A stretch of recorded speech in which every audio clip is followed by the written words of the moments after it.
ആ മരണം അങ്ങേയറ്റം ദുഃഖകരമാണ്. ഇവിടുത്തെ ഒരു ഗ്രാമത്തിൽ, വെള്ളക്കെട്ടെന്ന ഗ്രാമത്തിൽ അനന്തു എന്ന പേരായ ജിത്തു എന്ന് വിളിക്കപ്പെടുന്ന ഒരു കുട്ടി മരിച്ചു. 10ാം ക്ലാസ് പാസ്സായിട്ട് നിൽക്കുന്ന കുട്ടിയാണ്. 15 വയസ്സ് ഇപ്പോൾ കഴിഞ്ഞതേ ഉള്ളൂ. അതുകൊണ്ട് ആ മരണത്തിൻ്റെ ദുഃഖം എല്ലാവർക്കും അനുഭവപ്പെടും. ആ വേദനയുടെ രൂക്ഷതയിലും സംയമനം പാലിക്കുന്ന ആ കുടുംബത്തിൻ്റെ വേദനയിൽ, ദുഃഖത്തിൽ LDFും കമ്മ്യൂണിസ്റ്റ് പാർട്ടിയും പങ്കുചേരുന്നു. ആ ദുഃഖം പങ്കുവയ്ക്കപ്പെട്ട് കാലം കൊണ്ടേ മാറ്റാൻ കഴിയും. അത് LDFിനറിയാം. പക്ഷേ ചില കേന്ദ്രങ്ങൾ നിലമ്പൂരിൽ ഇപ്പോൾ മരണം വിൽക്കുകയാണ്, ദുഃഖം വിൽപ്പന പണ്ടമാക്കുകയാണ്. അത് UDF ആണ്. UDF അവരുടെ എല്ലാ കൂട്ടാളികളുടെയും പിന്തുണയോടുകൂടി അവിടെ ഇപ്പോൾ ചെയ്യുന്നത് ഈ കൊച്ചു കുഞ്ഞിൻ്റെ 15 വയസ്സുകാരൻ്റെ മരണത്തെ രാഷ്ട്രീയമായ ലാഭത്തിന് വേണ്ടി ഉപയോഗപ്പെടുത്താൻ പറ്റുന്നതെന്നാണ്. അതൊരിക്കലും കേരളം അംഗീകരിക്കുന്ന രാഷ്ട്രീയ പ്രവർത്തന ശൈലിയല്ല. ആ ശൈലി പ്രാകൃതമാണ്. ആ ശൈലി മനുഷ്യത്വഹീനമാണ്. ആ ശൈലിയാണ് UDF ഇപ്പോൾ പഥ്യമായ മാർഗമായി സ്വീകരിക്കുന്നത്. കാരണം എല്ലാവർക്കും അറിയാം, അടിമുടി UDF പരാജയ ഭീതിയാൽ വിറയ്ക്കുകയാണ്. എന്തെല്ലാം ചെയ്താലും, ആരുടെയെല്ലാം കൂട്ടുപിടിച്ചാലും, BJPയോ SDP യോ എല്ലാം പിന്തുണച്ചാലും, പണ്ടേ റദ്ദാക്കപ്പെട്ട ഒരു പേരാണ് അൻവറിൻ്റെ പേര്. ആ പേരിനെ പോലും വേണമെങ്കിൽ ഉപയോഗപ്പെടുത്തിയാൽ ജയിക്കാൻ കഴിയുമെന്ന് പരീക്ഷിച്ചിട്ടും പരിശ്രമിച്ചിട്ടും ജയിക്കില്ല എന്നുറപ്പായപ്പോഴാണ് ഇപ്പോൾ UDFകാർ നിലമ്പൂരിൽ മരണത്തിൻ്റെ കച്ചവടക്കാരായി മാറുന്നത്. ഇതൊന്നും കൊണ്ട് UDFനെ കാത്തിരിക്കുന്ന ദയനീയമായ പരാജയം ഒഴിവാക്കാൻ അവർക്കാകില്ല. ജനങ്ങൾ തീരുമാനിച്ചു കഴിഞ്ഞു.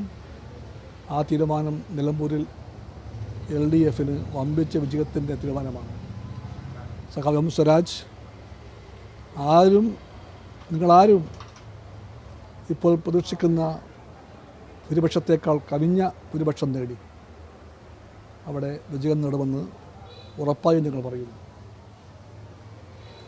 അവർ ഈ ഭാരത് മാതാവിനെ ജയ് വിളിച്ചതിൽ CPI തള്ളി CPM രംഗത്തെത്തിയിട്ടുണ്ട്. പറയുന്നത് അങ്ങനെ ഒരു സങ്കല്പം, അതായത് ഈ ഭാരത് മാതാവ് എന്നുള്ള സങ്കല്പം അത് പൂർണ്ണമായി RSSൻ്റേതാണ്.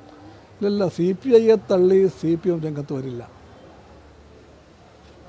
അതേപ്പറ്റി ഈ ഘട്ടത്തിൽ CPMനോട് ഒരു ചർച്ചയ്ക്ക് ഇപ്പം CPI ഇല്ല, ഉറപ്പായിട്ടുമില്ല. ഈ ചർച്ചയ്ക്ക് ഇപ്പോൾ CPMനോട് ചർച്ചയ്ക്ക് CPI ഇല്ല. അതേപ്പറ്റിയുള്ള ചർച്ചകളുടെ സമയം ഇതാണെന്ന് CPI കാണുന്നുമില്ല. അതുകൊണ്ട് ഗോവിന്ദൻ മാഷ് അങ്ങനെ പറഞ്ഞു കാണുമെന്ന് വിശ്വസിക്കാനേ ആകുന്നില്ല ഞങ്ങൾക്ക്. ആ താത്വിക ചർച്ചകളിലൊക്കെ നമുക്ക് ഇടപെടാം, സമയം വരട്ടെ. ഇപ്പം ആ സമയമല്ല.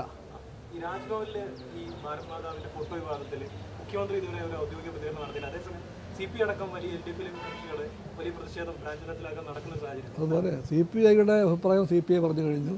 CPMൻ്റെ അഭിപ്രായം CPMൻ്റെ സെക്രട്ടറി പറഞ്ഞു കഴിഞ്ഞു.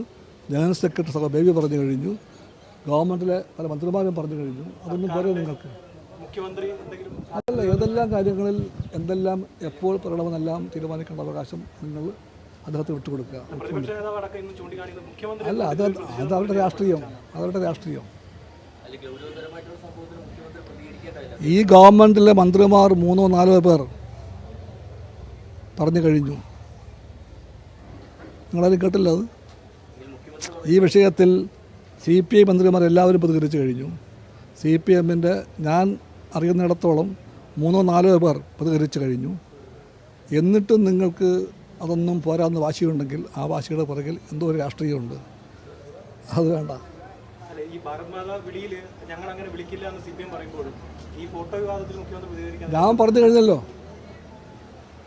ഞാൻ പറഞ്ഞു കഴിഞ്ഞല്ലോ അതേപ്പറ്റി സംവാദം വേണമെങ്കിൽ നമുക്കാകാം, ഇപ്പോഴല്ല.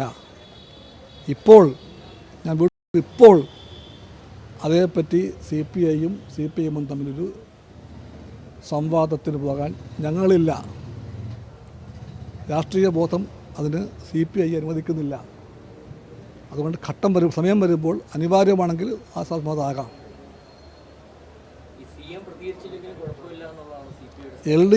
LDFിൻ്റെ നിലപാടൊക്കെ പലവട്ടം പറഞ്ഞു കഴിഞ്ഞു. CPMൻ്റെയും CPIയുടെയും അഭിപ്രായം പറഞ്ഞു കഴിഞ്ഞു.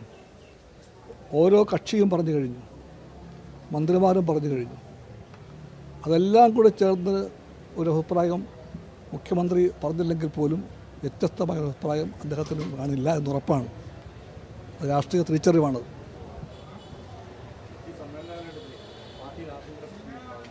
എവിടെ? ഇല്ല, അതൊക്കെ വാർത്താ മാധ്യമങ്ങളുടെ കണ്ടെത്തലാണ്. ഇല്ല, കമ്മ്യൂണിസ്റ്റ് പാർട്ടിക്കകത്ത് ചർച്ചകളുണ്ടായിട്ടുണ്ട്, ഉണ്ടാകുകയും ചെയ്യും. വിഭാഗീയത ഈ പാർട്ടിയുടെ ശീലമല്ല. വിഭാഗീയതയുടെ ഇരയായിട്ട് ഈ പാർട്ടി മാറില്ല. കമ്മ്യൂണിസ്റ്റ് മൂല്യങ്ങളെയും സംഘടനാ പ്രമാണങ്ങളെയും ഉയർത്തിപ്പിടിച്ചുകൊണ്ട് പാർട്ടി മുമ്പോട്ട് പോകും. മാധ്യമങ്ങൾക്ക് ഇത്തരം കഥ പ്രചരിപ്പിക്കുന്നവർക്കെല്ലാം അതുകൊണ്ട് അല്പം കഴിയുമ്പോൾ നിരാശയുണ്ടാകും.